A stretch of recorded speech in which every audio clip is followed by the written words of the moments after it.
Assalamualaikum warahmatullahi wabarakatuh. Perkenalkan, nama saya Fatma Sari dari kelas 1D Manajemen Fakultas Ekonomi dengan NPM 22031151. Di sini saya akan mempresentasikan makalah saya yang berjudul Menulis Karya Ilmiah, yang dimana menulis karya ilmiah memiliki tujuannya. Di antaranya, 1. Memperoleh gambaran tentang situasi atau kondisi permasalahan. 2. Mengantisipasi dan mengatasi permasalahan. Yang ketiga, memberi sumbang saran suatu permasalahan. Yang keempat, mengetahui perkembangan maju mundurnya permasalahan. Dan yang kelima, tertib administrasi. B. Jenis-jenis karya ilmiah. Jenis-jenis karya ilmiah. 1. Laporan penelitian. Laporan penelitian adalah ilmiah lengkap dari suatu penelitian setelah kegiatan penelitian berakhir. 2. Makalah. Makalah adalah salah satu produk karya tulis ilmiah yang memuat kajian tentang suatu masalah di lingkungan sekitar. 3. Artikel.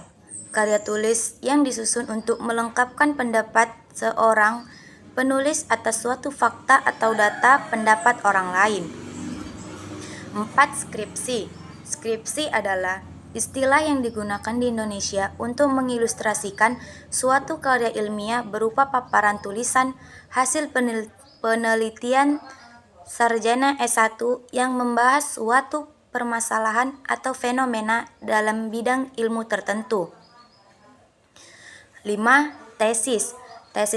Tesis adalah pernyataan atau teori yang didukung oleh argumen yang dikemukakan dalam karya tulis ilmiah untuk mendapatkan gelar kesarjanaan pada perguruan tinggi.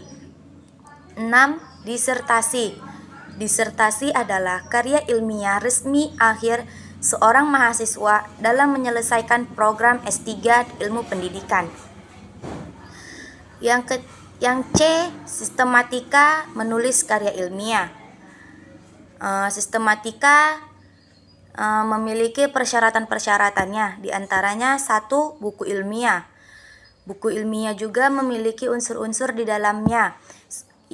Yang pertama, sampul dan nama penulis. Sampul juga terbagi menjadi 2, yaitu sampul luar dan sampul dalam. B. Karya cipta. C. Pengantar. D. Daftar isi. E. Pendahuluan. F. Batang tubuh. G. Ucapan. H. Indeks. I. Glosarium atau opsional. J. Daftar acuan. Dan K. Biografi atau opsional. Bibliografi juga terbagi menjadi 3, diantaranya 1. Lampiran atau opsional, 2. Bunga rampai, dan 3. Makalah lengkap. Makalah lengkap juga memiliki unsur-unsur. Yang A. Judul. Judul KTI harus spesifik, jelas, ringkas, informatif, atau mengunggah rasa untuk dibaca, tertangkap mata, menggambarkan substansi atau isi dari tulisan, serta mengandung unsur kata kunci. Yang B. Nama dan nama alamat penulis. Nama ditulis lengkap tanpa menyebutkan gelar dan berupa nama asli. Sedangkan alamat harus dicantumkan alamat instansi atau lembaga tempat penulis bekerja.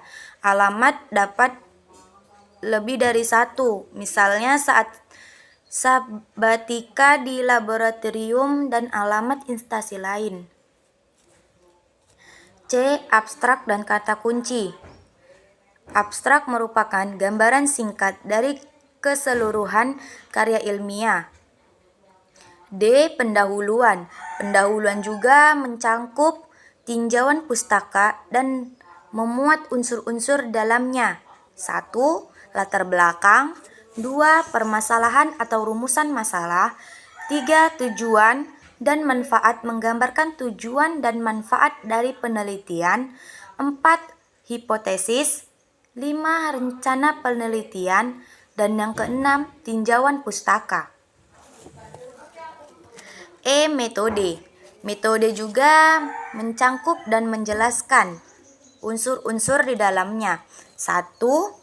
Penjelasan metode didasarkan karakteristik keilmuan. 2. Penjelasan mencangkup bahan dan pendataan serta metode yang digunakan. Yang ketiga, deskripsi atau uraian. Yang keempat, uraian mencantumkan rumusan matematis. Dan yang kelima, penjelasan. Yang ke F, kesimpulan. Kesimpulan merupakan bagian akhir suatu karya ilmiah yang diperoleh dari hasil analisis dan pembahasan atau uji hipotesis tentang fenomena yang diteliti. G. Saran. Apabila ada saran, saran. Apabila diperlukan, dapat berisi rekomendasi akademik. Kalau tidak, lanjut aja, nggak apa-apa. H. Ucapan terima kasih. Sebagai wujud penghargaan terhadap pihak yang terlibat dalam penyusun sebuah KTI atau ucapan terima kasih baik secara organisasi atau institusi, pemberi, donor, maupun individu. I. Daftar acuan.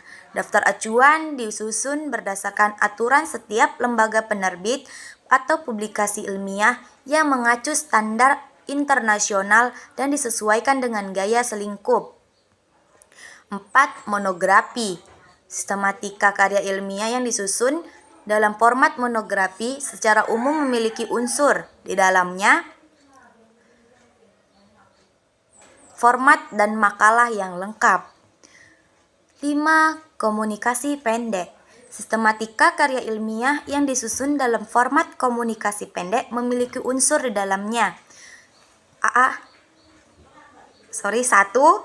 Judul. 2. Nama dan alamat penulis. Yang ketiga, abstrak. Yang kelima, 4. Pendahuluan. Yang kelima, metode.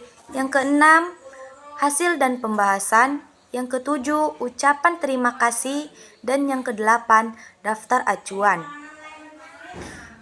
6. Kajian kebijakan. Kajian kebijakan juga memiliki unsur-unsur di dalamnya. 1. Judul. 2. Nama penulis. 3. Ringkasan.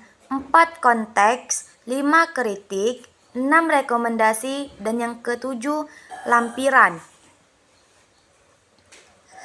7. Makalah kebijakan. Makalah kebijakan juga memiliki unsur-unsur di dalamnya. A. Judul. B. Nama penulis. C. Ringkasan. D. Latar belakang. E. Pembahasan. F. Rekomendasi. G. Implementasi. Dan yang H. Lampiran. D. Cara menulis kutipan daftar pustaka, daftar tabel, dan gambar. A. Penulisan kutipan rajukan. Kutipan terbagi menjadi dua, yaitu kutipan langsung dan kutipan tidak langsung. Kutipan langsung adalah kutipan yang ditulis sama persis dengan sumber aslinya. Sedangkan kutipan tidak langsung adalah kutipan yang tidak sama persis dengan aslinya pengutip. B. Penulisan daftar pustaka. Daftar pustaka berisi keterangan mengenai sumber rujukan yang menggunakan dalam penyusunan tugas akhir.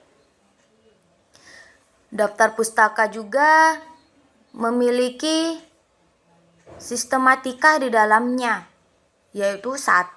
Buku. Contoh buku akan saya gambarkan di bawah video ya. Buku, itu contoh dari buku. Sedangkan kedua, jurnal dan terbitan karya ilmiah sejenis.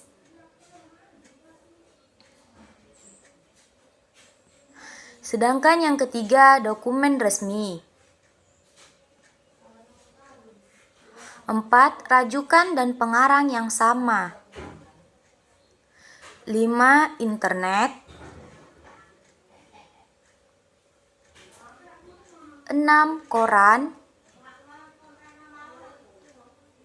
Itulah unsur-unsur yang ada di dalam daftar pustaka.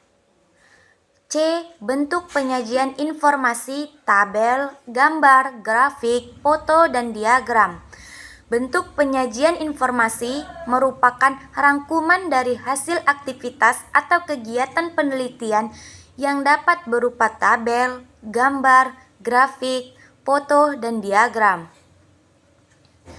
Gambar harus disediakan dalam ukuran yang proporsional dan beresolusi tinggi untuk penampilan terbaik dan tidak boleh direkayasa untuk memanjangkan atau menghilangkan atau menambahkan objek. Produknya dan gambar dari acuan harus disebut sumbernya. Cukup itulah yang bisa saya sampaikan hasil presentasi dari saya. Kurang lebihnya saya mohon maaf. Saya sudahi.